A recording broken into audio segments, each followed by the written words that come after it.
Dari underground ke dunia, sejarah K-pop yang gak banyak orang tahu.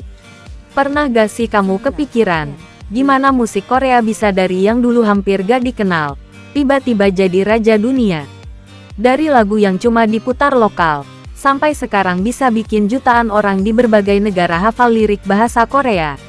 Ini bukan kebetulan, ini perjalanan panjang, penuh eksperimen, risiko, dan mimpi besar. Awal mula K-pop, kita mundur ke tahun 90-an. Di masa itu, industri musik Korea masih kaku. Musiknya cenderung tradisional atau balad yang aman. Sampai akhirnya muncul satu grup yang benar-benar beda. Mereka berani ngacak-ngacak aturan. Mereka bawa hip-hop, dance, dan gaya barat yang fresh banget. Dan boom, anak muda Korea langsung jatuh cinta. Ini jadi titik awal lahirnya K-pop modern. Dari sini, agensi mulai sadar, musik bukan cuma soal suara, tapi juga soal konsep, visual, dan identitas. Era training dan sistem idol, masuk ke akhir 90-an dan awal 2000-an, mulai muncul sistem yang sekarang kita kenal, trainee. Anak-anak muda direkrut, dilatih bertahun-tahun, nyanyi, dance, bahkan cara ngomong dan tampil di depan kamera. Gak main-main, mereka dibentuk jadi paket lengkap. Lalu lahirlah generasi pertama idol K-pop. Grup-grup mulai bermunculan, dengan konsep unik dan fanbase yang fanatik. Disinilah K-pop mulai punya ciri khas.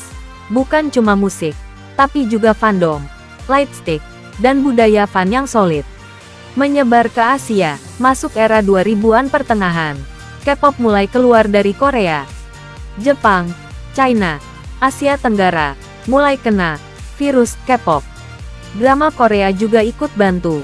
Orang-orang yang awalnya nonton drama, jadi penasaran sama musiknya. Ini yang bikin Korean Wave atau Hallyu mulai meledak. K-pop bukan lagi musik lokal, tapi sudah jadi fenomena regional, era global dan internet. Nah, ini titik paling krusial, masuk ke era YouTube dan media sosial. Sekarang, siapapun di dunia bisa nonton MV K-pop hanya dengan satu klik.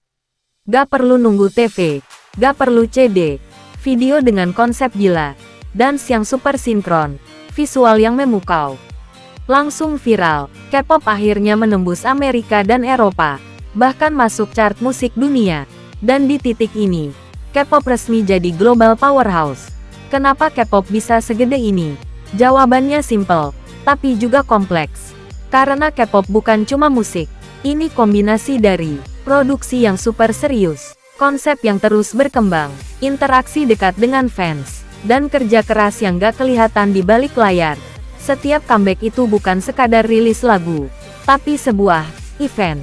Dari studio kecil di Korea, sampai panggung dunia yang gemerlap, K-pop adalah bukti, kalau mimpi besar, kerja keras, dan inovasi bisa mengubah segalanya.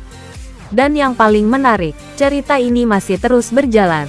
Siapa tahu, idola berikutnya yang mengubah dunia, lagi latihan diam-diam sekarang. Kalau kamu suka konten kayak gini, jangan lupa subscribe, dan tulis di komentar, generasi K-pop mana yang paling kamu suka.